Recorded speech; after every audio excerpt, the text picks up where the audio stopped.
Hello everyone, welcome to Shriram's IS YouTube channel where we cover daily current affairs with you on this platform. Myself, Arzu Kakkar. Every day इस session को लिया जाता है और आज की news analysis क्या है that is 3rd of March, तो उनको कवर करेंगे. इन डेप्थ एनालिसिस होगी and bye the end of this lecture मैं आपको 2 previous year questions prelims based और मेन से एसोसिएटेड जो प्रीवियस ईयर क्वेश्चन है जिसका कंटेंट आपको इस डीएनए में डेली मिल रहा है, तो आप उसको आंसर उस पर लिखने की ज़रूर कोशिश करना. जो अगर आपके पॉइंट्स हो तो वो कमेंट सेक्शन में भी आप कर सकते हो. एज यूजुअल उसी पैटर्न को फॉलो करते हैं जहां पर मैंने कल आपको 2 क्वेश्चंस दिए थे जो कि प्रीवियस ईयर क्वेश्चंस थे. उनके आंसर्स को पहले देखते हैं. हमने बात करी थी, बहुत ही अच्छी कल टॉपिक था और उसमें हमने नेशनली डिटरमाइंड कॉन्ट्रीब्यूशंस जो अपडेटेड वन थे उसके बारे में इंडिया ने कहाँ तक पहुंचा, कहाँ क्या अचीव किया, तो ये मैंने पूरी आपके साथ डिस्कशन करी थी. 2016 में क्वेश्चन आया, यूपीएससी ने पूछा the term intended nationally determined contribution is sometimes seen in news, it is in context of. तो अगर आपको पता है कि एनडीसी क्या है, सबको पता है कि एक प्लान है जहां पर that is outlined by the countries of the world कि क्लाइमेट चेंज को कैसे कॉम्बैट करना है. उसके अंदर आप अपने जो भी आपके फ्यूचर प्लान्स हैं, आप कितना ग्रो करना चाहते हो, एफॉरेस्टेशन कितने आप कम करोगे क्लाइमेट चेंज के एमिशंस में, क्या बेस लेवल होगा, तो सब कुछ एक प्लान ऑफ एक्शन है, दैट राइट. तो टू कॉम्बैट क्लाइमेट चेंज, तो सिंपल सा सवाल है, कोई प्लेजेस नहीं है बाय द यूरोपियन कंट्रीज और रिहैबिलिटेट रिफ्यूजीज, ऐसा कुछ भी नहीं था. And this is simply a plan of action that is outlined by the countries of the world to combat climate change. तो ऑप्शन बी बहुत ही सिंपल और इजी तरीके से उन्होंने मेंशन किया हुआ है, तो आपको भी आई थिंक डाउट नहीं होना चाहिए था कि ऑप्शन डी इस क्वेश्चन का सही आंसर है. आगे चलते हैं. अगला क्वेश्चन था, अभी देखो G20 की बहुत मीटिंग्स हो रही हैं. I hope that you all are aware, और आप डेली अगर न्यूज़ कवर कर रहे हो तो आपको भी पता है कि एंटी करप्शन की meeting, cultural meetings, different meetings अभी G20 की इंडिया के अंदर हो रही हैं. India is holding the presidency. UPSC already एक सवाल पूछ चुका है कि in which of the following groups are all the 4 countries members of G20. तो यहाँ पर 4 ऑप्शंस हैं आपके पास, और अर्जेंटीना, मैक्सिको, साउथ अफ्रीका और टर्की. अगर आप ये ऑप्शन ए देखोगे तो ये सारी कंट्रीज जो हैं ये मेंबर कंट्रीज हैं ऑफ G20. इसका मतलब आज आपके लिए होमवर्क है कि आपको जितनी भी G20 मेंबर्स हैं उनके जो भी मेंबर कंट्रीज हैं वो आपको याद होनी चाहिए on tips. You don't have any other option. और इससे अलावा देखो, आप कुछ निमोनिक्स क्रिएट कर सकते हो, जैसे कि बहुत से निमोनिक्स होते हैं, जैसे बिम्स्टेक हो गया या दूसरी ग्रुपिंग्स हो गई जहाँ पर हम निमोनिक्स बना देते हैं, like MBBS in Thailand where M stands for Myanmar, B stands for Bangladesh, B stand for Bhutan, right. तो ऐसे आप करके कोई भी निमोनिक बना सकते हो आप अपने उसके हिसाब से, जहाँ पर आप फंडा क्या है, क्वेश्चन सही होना चाहिए. और क्वेश्चन ऐसा यूपीएससी निकालता है कि मेंबर्स जो हैं इस ग्रुपिंग के कौन से हैं. चाहे 20 मेंबर्स ही हो, ये लगता है कि 20 मेंबर्स के हैं तो 20 थोड़ी याद करेंगे, 20 थोड़ी पूछेगा, ऐसा कुछ भी नहीं है. Anything can be asked, so make sure that you are ready for everything. तो इसीलिए मेंबर कंट्रीज जो है G20 की, एशियन कंट्रीज, ये सारी आपको याद होनी चाहिए. जो भी ग्रुपिंग न्यूज में है उसी टाइम उसको याद कर लेना. आज जो हम कवर करने वाले हैं वो क्या है, let's have a look over it. First, anti corruption working group meeting of G20. तो ये कहाँ पर होने जा रही है और इस मीटिंग के बारे में, इस ग्रुप के बारे में जानेंगे. तो आपके GS पेपर 2 से आई रेलिवेंट है न्यूज. ओके, एक वैभव फेलोशिप लॉन्च हुई है फॉर द इंडियन डायस्पोरा. तो ये क्या है, GS पेपर 2 में आप इसको लिंक कर सकते हो, और जो आपके डिप्लोमेटिक रिलेशंस रहते हैं विद द अदर कंट्रीज उसमें भी आप इसको अपने इंटरनेशनल रिलेशंस में ऐसी स्कीम्स जो गवर्नमेंट लेकर आती है तो वो आपके लिए, आप उसको वहां पर भी ऐड ऑन कर सकते हो. The steps taken by the government. World wildlife day 2023 observe किया जाता है every year on 3rd of March. तो आज हम इसके बारे में भी पढ़ लेंगे. आपके GS पेपर 3 में एनवायरमेंट सेक्शन से लिंक होता है. प्रीलिम से तो यहाँ से हर एक जगह से सवाल बन सकते हैं, स्टेटमेंट बेस्ड क्वेश्चन. एक 70 HTT 4040 बेसिक ट्रेनर एयरक्राफ्ट जो है, इट हैज बिन अप्रूव्ड, इसकी प्रोक्योरमेंट. ये ट्रेनर्स के लिए यूज किया जाने वाला एयरक्राफ्ट होगा. तो आपके GS पेपर 3 के लिए इंपॉर्टेंट है, आपके ये टर्म न्यूज में आ जाएगी और ये टर्म किससे एसोसिएटेड है वो पूछा जा सकता है. सक्सेस ऑफ स्वायत्त एंड इनिशिएटिव, कैसा इनिशिएटिव है ये. जेम के बारे में सबने सुना होगा, इस पोर्टल के बारे में आप सबने सुना होगा. अच्छा, अगर आपको डिजिटल अवार्ड्स के बारे में अगर आपने किसी ने भी सुना है तो आप मुझे बता सकते हो उसमें कितनी कैटेगरीज होती हैं और इस पोर्टल को कोई किसी कैटेगरी के अंदर अवार्ड मिला है या नहीं मिला है, राइट? मिला है तो बहुत बढ़िया, नहीं मिला तो किसको मिला है, या चलो मैं बता देती हूँ। 7 कैटेगरीज होती हैं जिसमें ये अवार्ड दिया जाता है।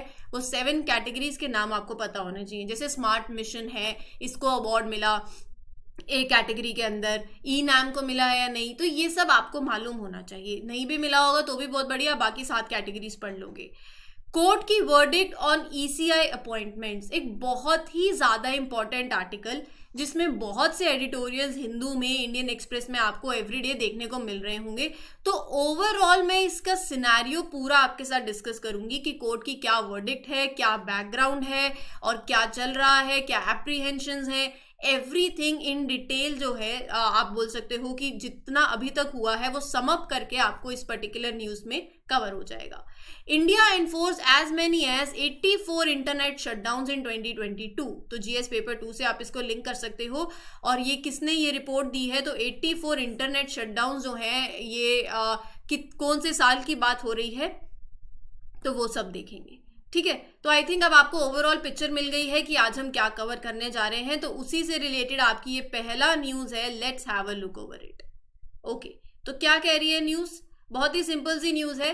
First anti corruption working group meeting of G20 it is set to take place in Gurugram, Haryana from 1 to 3 March 2023।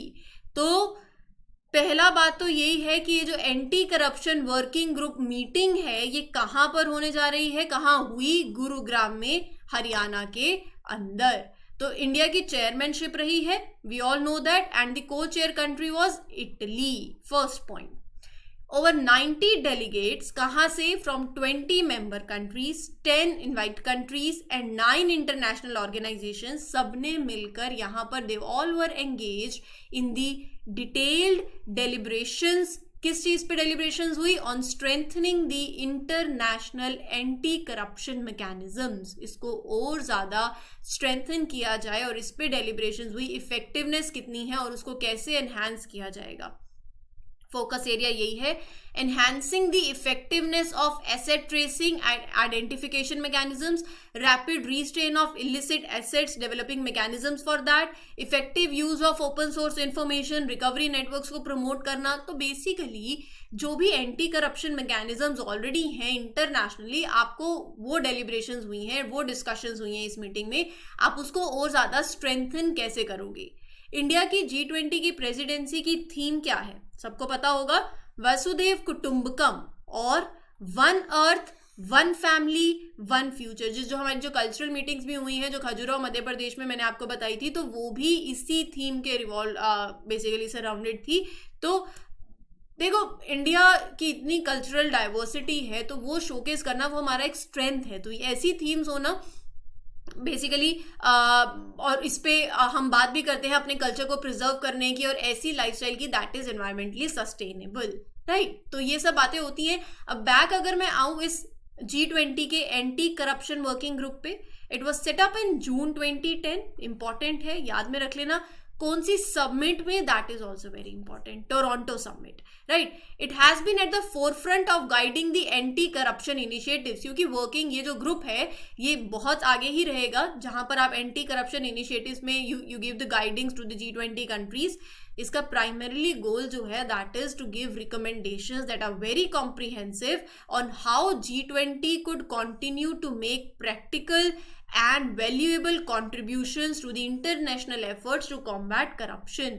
G20 का रोल और G20 क्या कर सकता है, क्या contributions G20 add on कर सकता है in those international efforts so as to combat the corruption। Basically proactive sharing of information, improving the all existing frameworks and simplifying those mechanisms, sharing the information between the authorities in the criminal matters। तो ये सब जो है it is explored by this group, right? So ये जो group है it actively works with the world bank, IMF, FATF, right, civil society, business 20। तो इन सबके साथ ये जो एंटी करप्शन वर्किंग ग्रुप है it works actively. I hope आपको समझ आ गया है ये ग्रुप क्या है और इंटरनेशनली जो बेसिकली जो इंटरनेशनली करप्शन रिलेटेड मैकेनिज्म्स हैं उनको स्ट्रेंथन करने की, ऑलरेडी जो है उनको स्ट्रेंथन करने की बात करी जा रही है। और ये ग्रुप कब सेटअप हुआ, कैसे हुआ, कौन से समिट में हुआ, बहुत ही सिंपल है येट वेरी इंपॉर्टेंट। ठीक है, ओके। अगला, नेशनल साइंस डे कब होता है? अच्छा मुझे ये बताना 28 ऑफ फेब को इंटरनेशनल साइंस डे होता है या नहीं होता है, that is your homework. Theme एक ये आपको देखनी है, और why we commemorate, why we observe, 3 सवाल हैं आपके लिए। नेशनल साइंस डे कब होता है, 28 ऑफ फेब को होता है या नहीं, ये you have to tell. Theme बतानी है, and why we observe, why we commemorate national science day. 3 चीजें हो गई। अब to mark this national science day, our Union Minister Dr. Jitendra Singh launched Vaibhav Fellowship for Indian Diaspora। तो ये क्या fellowship है इंडियन डायस्पोरा के लिए? आपने जो ये फेलोशिप लेकर आई है, इसमें आप नेशनल साइंस डे पे इसका पर्पस क्या है overall? Let's have a look. जो एनआरआई हैं, एनआरआई रिसर्चर्स हैं, this fellowship offers them an opportunity to work with the institutions in India. Are you getting my point? So जो top universities हैं, they all are eligible. मैं उसके बारे में बात करूंगी, पर मैं आपको एक इन ब्रीफ समझा रही हूँ। The fellowship offers the NRI researchers and opportunity to work for a minimum of 1 month, maximum of 2 months a year with the academic institutions, the research institutions in India। और ये जो fellowship है, इसका duration क्या है? The duration of the fellowship is 3 years, 3 साल, जहां पर गवर्नमेंट ऑफर करती है रिसर्चर्स को an amount of up to 37 lakh for their entire period. Aim क्या है? What is the agenda? Why we are coming up with this? We want to improve the research ecosystem in India. We want to make sure that our research collaborations, जो हमारी academic collaborations है, they should be there with the best of institutions in the world। और आप higher educational institutions में और ज़्यादा collaboration करो, और research ecosystem को और ज़्यादा strong करो, strengthen करो, जहाँ पर researchers from overseas institutions they come, यहाँ पर collaborations हो and with other faculties in India। तो यहाँ जो रिसर्चर्स हैं फ्रॉम द इंस्टीट्यूशंस, कौन से रिसर्चर्स जो हैं that are eligible? Researchers from institutions featuring in the top 500 QS world university rankings, they will be eligible for this fellowship. और जो एप्लीकेंट हैं एनआरआईज के लिए है, तो NRI, person of Indian origin, overseas citizen of India, और he or she should have attained a PhD, MD, MS degree from a recognized university। So ये जो एप्लीकेंट्स हैं, they should be there, they are eligible in this fellowship। Overall best of diaspora mindsets जो है वो collaborate करेंगे with the domestic minds, और world class products और projects जो हैं वो डिलीवर होंगे। आई होप आपको ये सिनेरियो जो है ये समझ आ गया है, और जो क्वेश्चन जो मैंने आपको दिए हैं that is related to national science day, उसका आंसर आप मुझे कमेंट सेक्शन के अंदर दोगे। आंसर्स दिया करो, that is very important for you, क्योंकि यहाँ पर इन बिटवीन देखो स्पून फीडिंग से सिर्फ कुछ नहीं होगा, यू हैव टू थोड़ा सा खुद से भी एक्सप्लोर करना रहेगा। Until and unless you are not doing that, सिर्फ स्पून फीडिंग करोगे तो वो आपकी ओवरऑल पर्सनैलिटी को एनहांस नहीं कर रहा। That means you are not curious enough to learn, to explore, और वो होना चाहिए, ये एक जील आपके अंदर होनी चाहिए, राइट। आज जो मैं क्वेश्चन दूंगी उसके by the end of this lecture ना, I will give you 2 questions that were there in the mains of UPSC, right. तो वो दोनों के आंसर्स आपको लिखने हैं, कुछ कंटेंट और डेटा, ये जो डेली न्यूज एनालिसिस हम कर रहे हैं यहाँ से आपको मिल जाएगा, आप हेल्प ले सकते हो, बट ट्राई टू राइट। नहीं आता, जो भी माइंड में आ रहा है, जो भी पॉइंट्स आप कलेक्ट कर पा रहे हो उनको लिखो। सिर्फ ये नहीं कि हाँ मैंने सोच लिया ये पॉइंट्स लिख सकता हूँ, ट्राई टू राइट इट, लिखना है, क्योंकि at the final examination you have to write. वहाँ सिर्फ माइंड पढ़ने से नहीं होगा ना, आपको पेन एंड पेपर उठा के लिखना पड़ेगा। सो वो प्रैक्टिस जो है वो होनी चाहिए, ठीक है। ओके, 3rd मार्च है आज, तो world wildlife day celebrate होता है एवरी ईयर ऑन 3rd मार्च, जिसका ऑब्जेक्टिव क्या है? To protect the world's flora and fauna. तो फ्लोरा एंड फना को प्रोटेक्ट किया जाए, उनकी इंपॉर्टेंस की अवेयरनेस जो है वो रेज करने के लिए एवरी ईयर 3rd मार्च को world wildlife day celebrate किया जाता है। It is a United Nations international day to celebrate all the world's wild animals and plants. उनका जो कॉन्ट्रीब्यूशन है that they have made in our lives and the health of planet. ये day क्यों choose किया गया, इसकी भी एक रेलिवेंस है, क्योंकि it is a birthday of CITES. CITES के बारे में यूपीएससी ने क्वेश्चन पूछा हुआ है प्रीलिम्स में, तो आपकी साइट्स की ये जो इन्फॉर्मेशन है that is this convention on international trade in the endangered species of wild fauna and flora, इसके बारे में आपको पता होना चाहिए, तो ये भी मैं अभी कवर करूंगी। It was signed in 1973।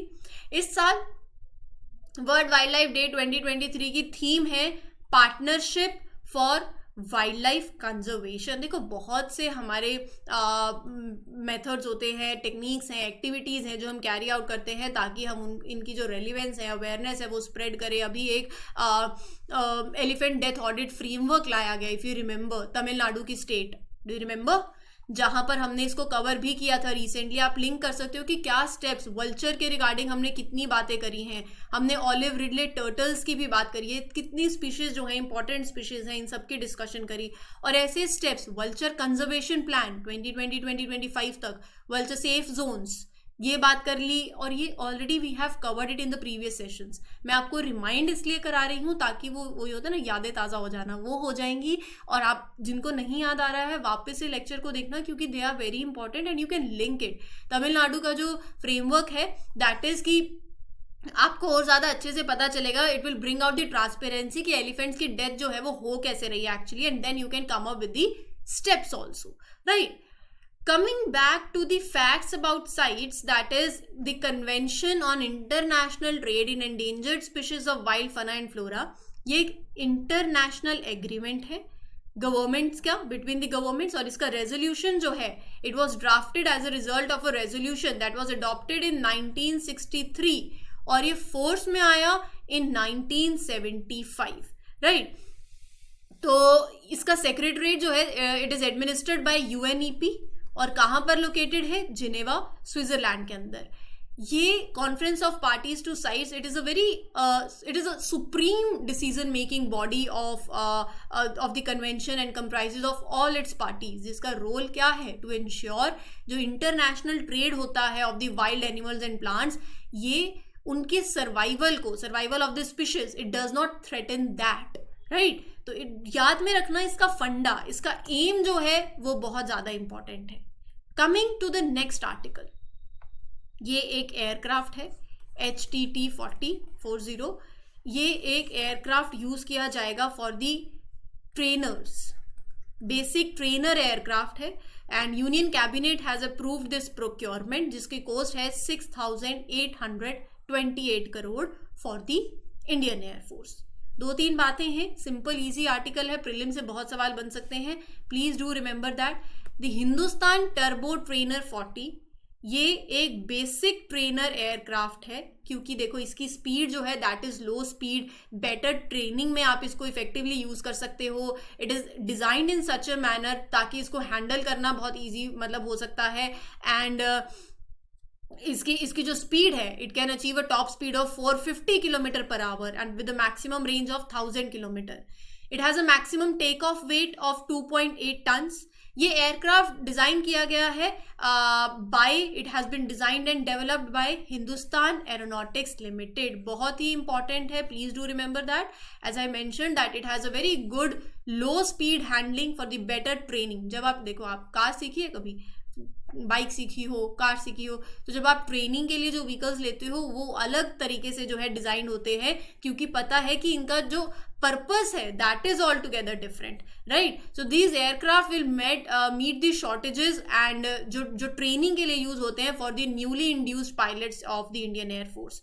ये जो एयरक्राफ्ट है aerobatics, instrument flying, flight, basic flight training and close formation flight, सब में basically it will be use. Night flying flights, right, जो आपके मिशंस रहते हैं तो वहां पर उनमें ट्रेनिंग के लिए इस एयरक्राफ्ट को यूज किया जाएगा। इसकी ऑपरेटिंग कॉस्ट जो है that is low than the jets, क्योंकि यहाँ पर लेस फ्यूल बर्न होता है। They are also slower than the jets, right. So जो एयरक्राफ्ट है it use turboprop engine rather than the jet engine. It uses this engine, and as I told you इसकी जो cost है that is also very operating cost is low than the other one, और ये training के लिए use होता है for the ones who are newly induced pilots of the Indian Air Force. Clear? चलिए, coming to the next article, that is initiative. Initiative का नाम है स्वायत्त इनिशिएटिव। इसकी सक्सेस को कमेमोरेट करने के लिए a function was held that, अब ये इनिशिएटिव क्या है वो इम्पॉर्टेंट है, and it was first launch, ये इनिशिएटिव लॉन्च हुआ था इन February 2019। जेम के बारे में, गवर्नमेंट ई मार्केट प्लेस के बारे में सबको आई थिंक पता ही होगा, जहां पर जो बायर्स हैं और सेलर्स हैं, ये क्लियरिटी होनी चाहिए। गवर्नमेंट का एजेंडा यही है, सेलिंग जो करेंगे वो होंगे local buyers from the different category, sellers होंगे, खरीदने वाले होंगे government officials, PSU, state governments, वो यहाँ से प्रोक्योर करेंगे, राइट? ताकि आप यहाँ से प्रोक्योर करोगे, आप उनको स्ट्रेंथन करोगे, और यहाँ पर ये इनिशिएटिव लाया गया to promote startups, women and youth advantage through e-transactions on government e-marketplace. Overall, the aim is to promote the inclusion of various categories of sellers and service providers on this portal. कि आप चाहते हो कि उन सबको भी लाया जाए, develop the women's entrepreneurship and encourage उनकी पार्टिसिपेशन, MSME सेक्टर की पार्टिसिपेशन, स्टार्टअप्स की पार्टिसिपेशन जो है वो यहाँ पर हो, और उनसे प्रोक्योरमेंट जो है वो आप जेम पोर्टल के थ्रू वो करो। GEM, government e market place, ये एक ऑनलाइन मार्केट प्लेटफॉर्म है। 2016 में इसको सेटअप किया गया, किस लिए? To facilitate the procurements of goods and services by the government ministries. As I told you, जो गवर्नमेंट मिनिस्ट्रीज हैं, पब्लिक सेक्टर अंडरटेकिंग्स हैं, डिपार्टमेंट्स हैं, they will procure goods and services from this online market platform. It has been envisaged as the National Procurement Portal of India. इस portal को develop किया गया by the directorate general of supplies and disposals, which is the ministry of commerce and industry. Technical support भी रहा है electronics and information technology ministry का। एक paperless, completely paperless, cashless and system driven E market place है, जहां पर आप procurement करोगे गुड्स एंड सर्विसेज की, आप मतलब government sector, right, with very minimal human interface, ठीक है? That is now government e market place. Okay, ये एक बहुत ही ज्यादा इंपॉर्टेंट टॉपिक है, इसकी इन डेप्थ एनालिसिस जो है वो बहुत ज्यादा इंपॉर्टेंट है, तो हम उसको बहुत अच्छे से लेंगे। रिसेंटली ये जो सुप्रीम कोर्ट की वर्डिक्ट है, अगर आपने देखा हो ऐसे हेडलाइंस आई हुई हैं, supreme court verdict on election commission appointments. बात है चीफ इलेक्शन कमिश्नर को अपॉइंट करने की, कि इनको अपॉइंट कैसे किया जाता है, और यहाँ पर अगर आप अपॉइंट कर रहे हो, दैट एक बहुत ही इंपॉर्टेंट बॉडी है, सबको पता है, जो इलेक्शंस फ्री एंड फेयर तरीके से कंडक्ट कराए। इनके इलेक्शन, अब आप किसी चीफ इलेक्शन कमिश्नर को जो कि इलेक्शंस कंडक्ट करवाएंगे, तो वहां पर प्राइम मिनिस्टर, प्रेसिडेंट एंड जो चीफ इलेक्शन कमिश्नर को इलेक्ट करे, वो बॉडी कौन सी होनी चाहिए, कैसे इलेक्ट करना है, वो प्रोसीजर भी फेयर होना चाहिए, नहीं तो there will be conflict of interest. Basically हो सकता है कि अगर आई शो यू पूरी वर्डिक्ट को समराइज करेंगे, क्या सिनेरियो है, will have a look over it. Unanimously, ये टर्म बहुत इंपॉर्टेंट है, यूनानिमसली 5 जज बेंच ऑफ सुप्रीम कोर्ट ने रूल किया that a high power committee consisting of Prime Minister, Lok Sabha, leader of opposition in the Lok Sabha and Chief Justice of India, they should pick up the Chief Election Commissioner, right? तो यहाँ पर फिर they will give recommendation और to the president appoint करेंगे। तो basically ये कमेटिंग जो है, द हाई पावर्ड कमेटी, उसमें प्राइम मिनिस्टर होने चाहिए, लीडर ऑफ ऑपोजिशन होने चाहिए ऑफ द लोकसभा, और चीफ जस्टिस ऑफ इंडिया होने चाहिए। बात शुरू होती है कि ये बात ही शुरू कैसे हुई, what was the challenge before the court and what was the process of appointing the election commissioner so far. Okay, सुनते हैं, स्टोरी की तरह सुनना, आपको बहुत ही ज्यादा अंडरस्टैंडिंग लगेगा, और अब जाके लक्ष्मीकांत की बुक खोलनी और चीफ इलेक्शन कमिश्नर का टॉपिक पढ़ना है, ऐसे ही आप चीजों को लिंक कर पाओगे। बात कुछ ऐसी है, 2015 में एक PIL challenged the center's role, कि जो सेंटर का रोल है in appointing the members of election commissioner. अभी मैं बताऊंगी कि इलेक्शन कमीशन में करंटली क्या प्रोसेस है ऑफ द अपॉइंटमेंट, लेकिन उन्होंने बोला कि सेंटर का रोल, अगर आप इलेक्शन कमीशन को अपॉइंट करने जा रहे हो तो वहां पर सेंटर का role obviously that should be minimal, ऐसा उनका कहना था. तो ये केस था दैट केम, PIL बेसिकली आई, and the case was refer to a very large bench, right. तो वहां पर बात हुई examining this article 324 of the constitution. ये आर्टिकल कहता है कि पार्लियामेंट इज एम्पावर्ड. ये टर्म बहुत इंपॉर्टेंट है जो मैं आपके लिए बोल रही हूं. Parliament is empowered to make a law. ये provision of law, parliament empowered है एक लॉ बनाने के लिए for the appointment of chief election commissioner. लेकिन स्टोरी ये है कि कोई लॉ ऐसा नहीं है. कॉन्स्टिट्यूशन में लिखा हुआ है यही टर्म. इस आर्टिकल 324 को अगर आप पढ़ोगे तो यहां पर लिखा हुआ है चीफ इलेक्शन अपॉइंटमेंट. मैं आपके लिए पढ़ देती हूं ताकि आपको ये बात जो है समझ आ जाए. फिर आप कोई भी आर्टिकल्स पढ़ोगे तो अब फिर आपको प्रॉब्लम नहीं होगी, right. Just give me a minute. Yeah. Appointment of the Chief Election Commissioner and the other election commissioners shall, subject to the provisions of any law made in that behalf by the Parliament, लेकिन there is no law made by the Parliament. और court यहां पर step in करता है to fill that constitutional vacuum. तो बात यही है कि बोला जा रहा है कि मतलब अगर कोर्ट यहां पर अगर यहाँ इस मैटर के अंदर आ रहा है तो दैट इज जुडिशियल ओवररीच, जो कि नहीं होनी चाहिए. और कोर्ट ने इसमें भी इसके लिए भी एक पॉइंट दिया है, मैं उसको भी आपके साथ डिस्कस करूंगी. करंट प्रोसेस जो है of the appointment, that is the law minister suggest the pool of suitable candidates to the prime minister for the consideration, and then the president basically makes the appointment on the recommendations given by the prime minister. Prime minister एक बहुत important post है. Prime minister recommendations दे रहे हैं, तो ये current process है. लेकिन कॉन्स्टिट्यूशन में है कि लॉ होना चाहिए. कोई लॉ एग्जिस्ट नहीं करता है. तो यहां पर सुप्रीम कोर्ट का ये कहना है कि अभी करंटली हाई पावर्ड कमेटी होनी चाहिए, लेकिन उन्होंने बोला कि आप जुडिशियल ओवररीच कर रहे हो. मतलब तो सुप्रीम कोर्ट ने बोला ऐसा नहीं है. बात यह है कि जुडिशियल ओवररीच की बात होगी ही नहीं. क्यों नहीं होगी? क्योंकि उन्होंने एक विजन दिया, provision is subject to parliamentary law, right. क्योंकि कोई लॉ नहीं है इसलिए ये जजमेंट है. अगर लॉ आ गया, पार्लियामेंट ने लॉ बना दिया, तो that will take the top priority, right. साथ ही में उस वर्डिक्ट में उन्होंने बोला है that a golden threads run through the proceedings of the constituent assembly debates. जो कि बेसिकली कॉन्स्टिट्यूशनल डिबेट्स हुई हैं उनको सुप्रीम कोर्ट रेफर कर रहा है एज अ गोल्डन थ्रेड. और उनका ये कहना है कि जो हमारे फाउंडिंग फादर्स थे उन्होंने भी एक क्लियरली कंटेम्पलेट किया एंड दे इंटेंडेड कि parliament should step in and provides norm, और एक लॉ होना चाहिए so as to for this appointment of a very important post of the chief election commissioner.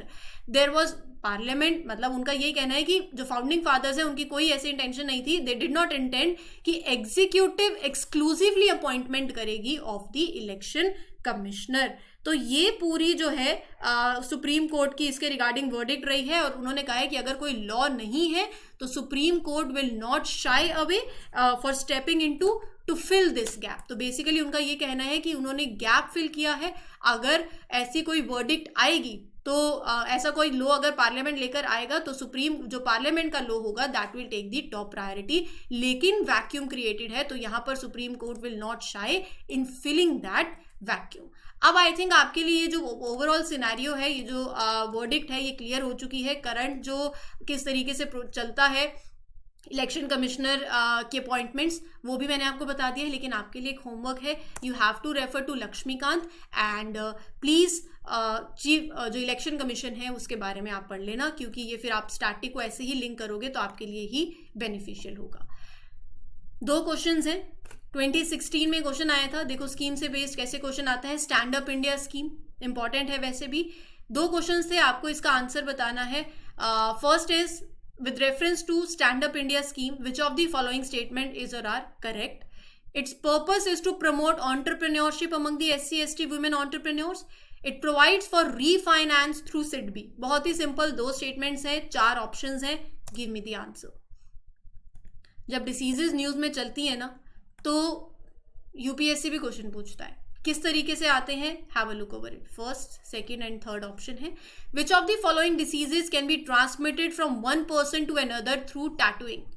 इस क्वेश्चन की एनालिसिस से ये पता चल रहा है कि कोई भी डिसीज कैसे ट्रांसमिट होती है वो आप जरूर पढ़ा करो. यही तो है प्रीवियस ईयर क्वेश्चन की एनालिसिस, कि जब कोई डिसीज न्यूज में है तो हाउ इट इज ट्रांसमिटेड पूछते हैं ना, कि ये पढ़ें या नहीं पढ़ें.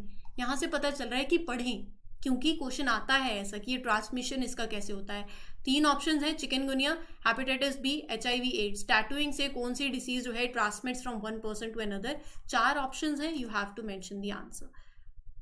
ओके, 2 क्वेश्चंस हैं. Examine the status of forest resources of India and its resultant impact on the climate change 2020.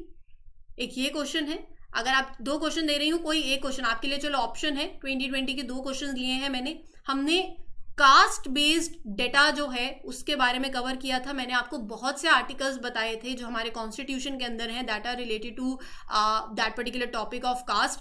तो कास्ट बेस्ड डिस्क्रिमिनेशन का भी रिसेंटली हमने सियाटल के बारे में भी पढ़ा, the US city that banned that. अब ये क्वेश्चन को अटेम्प्ट करना है आपको. Has caste lost its relevance in understanding the multicultural Indian society? Elaborate your answer with illustrations. तो ये आपके लिए एक क्वेश्चन है. 2 क्वेश्चन हैं, आप इन दोनों में से कोई भी अटेम्प्ट कर सकते हो. तो मेक श्योर कि ये करो, जितना लिखोगे उतना आपके लिए अच्छा फायदा होगा. और मैंने आपको 2 प्रीलिम्स के क्वेश्चन और 1 मेंस का क्वेश्चन दिया है. सो प्लीज प्रैक्टिस और आंसर जरूर लिखना. आप कमेंट सेक्शन में आंसर कर सकते हो. टिल टुडे आज के लिए इतना ही है. I hope you enjoyed this lecture. Thank you everyone for participating.